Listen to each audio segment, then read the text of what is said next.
Alright boys, welcome back. Today I have an impromptu computer video for you because my friend Chris had just bestowed this Dell Dimension upon me a few minutes ago. He was at a thrift store and he saw it for the low price of $6.99 and he was like, yo, I'm at the store, do you want this? And I was like, hell yeah, dog, sign me up. So anyways, this is a Dell Dimension 4100. And I believe this is circa from around 2000, so it's it's a good companion for my Dell Optiplex GX110 up there. But anyways, in this video, we are just going to be taking a look at it. We're going to see if it works, because it came from a thrift store, obviously. He sent a picture of the inside. It looks pretty complete, but we're going to find out. As you can see in the front here, we have two, count them, two compact disk drives. And it looks like this one is a little bit more fancy, as you might be able to tell. Two floppy disk drive bays here, and then we have one built in down here as well. Got the power button, that looks like our reset button, hard drive access indicator. Got the good old Dell Dimension 4100 right there. This thing is a Pentium 3 based machine, probably very similar to my GX110, so it's probably like a Coppermine Pentium 3, but we will find out. And it was designed for Windows 2000 or 98. However, it does have a Windows Millennium Edition key on it, and if you can, if you want that key, go ahead and take it, because I'm never using Millennium Edition in my life. Typical beige tower from the time. I kind of like the design of these. It's very, how do I put this? Boring, but I just like them, especially nowadays. They're kind of quirky, because just a vintage 90s computer. But anyways, moving towards the back, you can see we have our power supply up here. We have two PS2 ports, two USBs. These are probably 1.1 if I had to guess, because that's what my GX110 is, and these things are about the same age. Got a serial port, a parallel port, and it looks like we have a video card of some kind, so we'll have to explore that here in a second. Down there, it looks like we have an Ethernet card. It looks like, let's see here, that boy is a 10100 Intel Pro 100 Ethernet port. We have a sound card and then a 56K modem. So without further ado, let's go ahead and pop the side panel off and we'll see what is lurking inside. Alright, now that I've opened up the ranch, we can see what we got here. Wow, this thing is actually pretty full of stuff. So let's take a quick look. So we do have a shroud on there, but that looks to be the same socket and everything as my Optiplex GX110, but it does have a shroud on it, which is kind of nice. We have two sticks of RAM. Let me see if I can go ahead and see what the capacity is. That looks like 128. So this one is a 128, and this one looks to be a 256. So that should mean we have 384 megabytes of RAM. We have, wow, okay, that looks like an ATI Rage 128 Pro. AGP it looks to be. And yeah, Intel, that's got to be an 810E chipset. Oh, 815. Okay, nice. Yeah, there's those other cards that I mentioned. It does have two hard drives in it.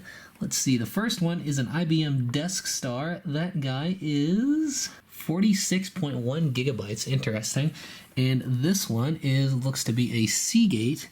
And let's see. I'm not too sure about that one. It's a little bit hard to see. We are just going to go ahead and boot it up and figure out that one. But pretty full computer, and looks like nothing is missing. You can see the date code on the power supply is December 14th, 2000. So a little bit older than my GX110, but not by a whole hell of a lot.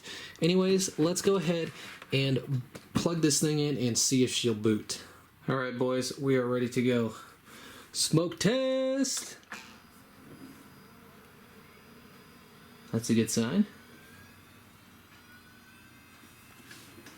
Aha, there she goes. Let's go and see if we can hit F2. There we go. Wow, something's not happy. It sounds like one of those drives has got to be bad. That's not a good noise. But let's see if we can get into the setup here. Okay, so we are now into the setup. We can see we have an 866 megahertz Pentium 3. Not bad. I believe the one in here is 800 megahertz, so a little bit faster. Like we suspected, we have 384 megs of RAM there. Let's see what else we got here. It does not tell us the size of the hard drives or anything, so that's interesting. Let's look at the boot configuration. Okay. Interesting. Oh, diskette configuration. Okay, that's the floppy drive. IDE. Let's see here. Master. So the master is the Seagate. The slave is not installed. So one of those drives is not connected.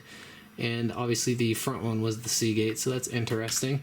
See, we have two CD drives there. Anyways, let's see what else we got here. Nothing else to really report there. But let's go ahead and save changes and see if she's going to boot. Yeah, that hard drive doesn't sound very happy at all. Oh boy, she's booting. No idea if it's actually going to work, because again, that drive sounds unhappy, but this is a good start. Maybe. That loading bar doesn't look too happy.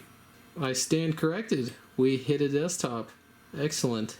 Okay, let's see. We don't have a mouse. Interesting. It may just need to detect the hardware, so we might have to just give it a minute. Ah, there we go. Alright, so let's go and close that. Let's see here. What do we got? Apparently the guy that used this computer's name was Ken. Sounds like a man of class to me. Let's see what we got here. Let's go and open up the computer properties. Wow, this thing's kind of slow. Da-da-da, Master Seagate. Ooh, it's got not a whole lot of stuff on it. Let's see here. Okay, so it's an 80 gig. Okay, doesn't seem to be a ton of stuff on it. So definitely gonna hit this thing with some kind of drive diagnostic type thing, because it did not sound very happy. But it's also possible that the IBM Death Star could have been the one making that noise, which is the one that isn't detected. So I'll have to do a little bit more detective work there. But it just looks like a pretty vanilla install of Windows XP. Okay, it's Home Edition. Interesting. Yeah, there doesn't really seem to be much on here, which is interesting. Let's see if we can bump up this resolution a little bit. Alright, I can work with that. Well, this is kind of uneventful.